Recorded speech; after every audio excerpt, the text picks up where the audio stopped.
ये कहानी है 1938 कैरली नाम के एक आदमी की, हंगेरियन आर्मी, और वो उस कंट्री का बेस्ट पिस्टल शूटर है।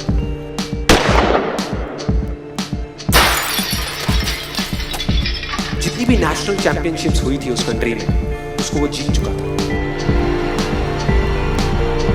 और सबको ऑलमोस्ट कंफर्म था कि 1940s में जो ओलंपिक्स होने वाले हैं उसमें गोल्ड मेडल केरली को ही मिलेगा।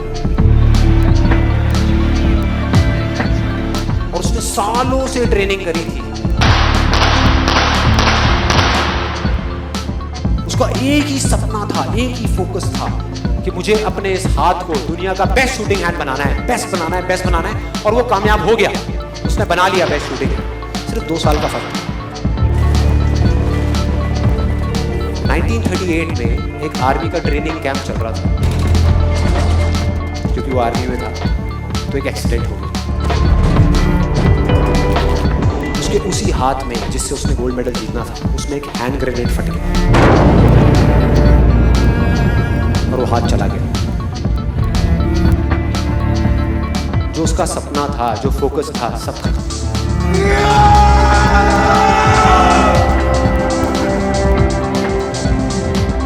उसके पास 2 रास्ते थे। एक तो ये कि वो बाकी की पूरी जिंदगी रोता रहे और कहीं जा करके छुप जाए,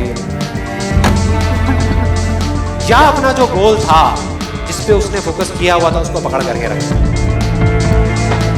तो उसने फोकस किया उस पे नहीं जो चला गया था, जो उसके पास नहीं था। उसने फोकस किया उस पे जो उसके पास था।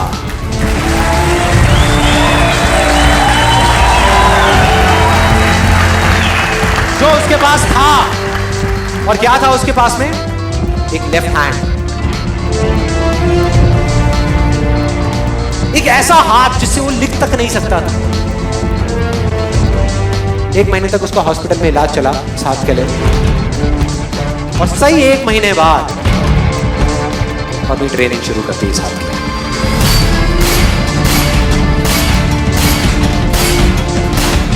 ट्रेनिंग के 1 साल बाद, मतलब कि 1939 में वो वापस आया।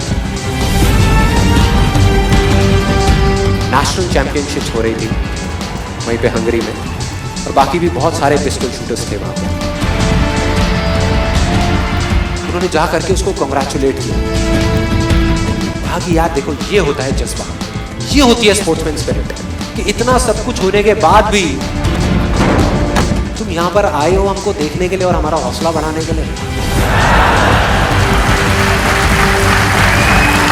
किसी को नहीं पता था कि वो 1 साल से अपनी ट्रेनिंग कर रहा था लेफ्ट हैंड की, और उसने जवाब दिया, मैं यहां पर तुम्हारा हौसला बढ़ाने नहीं आया, तुम्हारे साथ कॉम्पीट करने आया हूं, तुमसे लड़ने आया हूं, तैयार हो जाओ।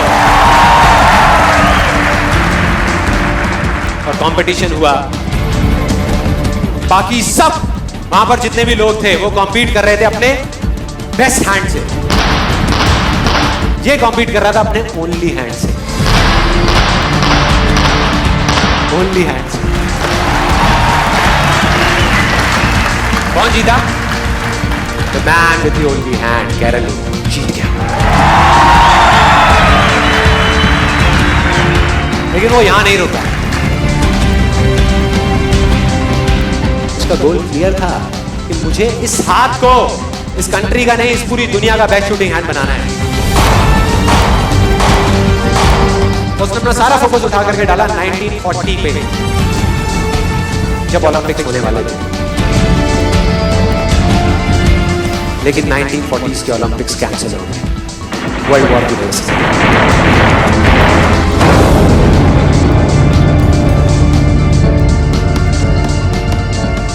उसने अपना सारा फोकस उठा करके कहां डाल दिया? 1944 में जो ओलंपिक्स होने वाले थे उसके ऊपर।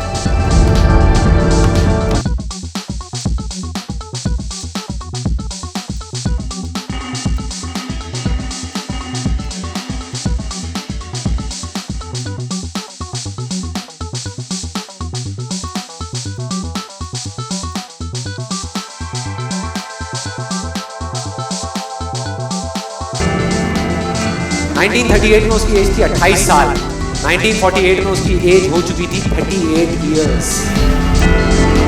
और जो यंगर जो प्लेयर्स आते हैं निकल करके, उनसे कॉम्पीट करना मुश्किल होता चला जाता है।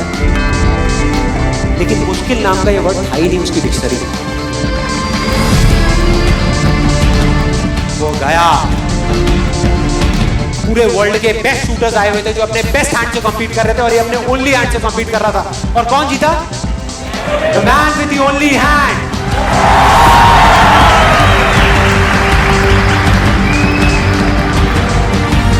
लेकिन वो तब भी नहीं रुका। 1952 ओलंपिक्स, दोबारा कॉम्पीट किया उसने, और इस बार गोल्ड मेडल कौन जीता? गैरल ली। 4 साल बाद दोबारा से, और पूरी की पूरी हिस्ट्री को बदल करके रख दिया ओलंपिक्स।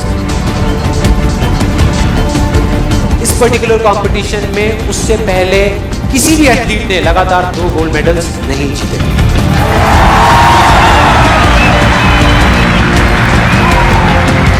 अब किसी भी लूजर के पास चले जाओ, उसके पास लिस्ट होगी बहानों की कि मैं इस वजह से फेल हुआ अपनी लाइफ में, इस वजह से मैं कुछ नहीं कर पाया। बहुत लंबी लिस्ट है। और दूसरी तरफ विनर के पास चले जाओ, उसके पास में 1000 वजह होगी वो ना करने की जो वो करना चाहता है, सिर्फ एक वजह होगी वो करने की जो वो करना चाहता है, और वो कर जाएगा।